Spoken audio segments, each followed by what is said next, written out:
ভারতের রাজধানী দিল্লিতে হঠাৎ রেড অ্যালার্ট জারি করা হয়েছে। তীব্র গরমের মধ্যে হিট ইন্ডেক্সকে তাপমাত্রা ৫১.৯ ডিগ্রি সেলসিয়াসে পৌঁছানোয় এই রেড অ্যালার্ট জারি করা হয়েছে। ভারতের আবহাওয়া বিভাগের পূর্বাভাস অনুযায়ী এই ভয়াবহ তাপপ্রবাহের ধারা অব্যাহত থাকবে আগামী ১৩ জুন পর্যন্ত।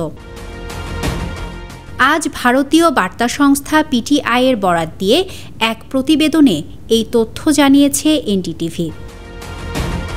মূলত শহরের বিভিন্ন জায়গায় তাপমাত্রা ৪০.৯ থেকে ৪৫ ডিগ্রি সেলসিয়াসে পৌঁছেছে।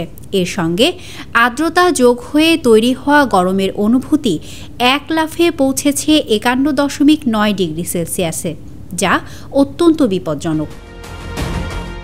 আইএমডি এর বিজ্ঞপ্তি অনুযায়ী দিল্লিতে বর্তমান তাপমাত্রা স্বাভাবিকের চেয়ে ৩ থেকে ৪ ডিগ্রি বেশি, যার ফলে তাপপ্রবাহ অব্যাহত রয়েছে।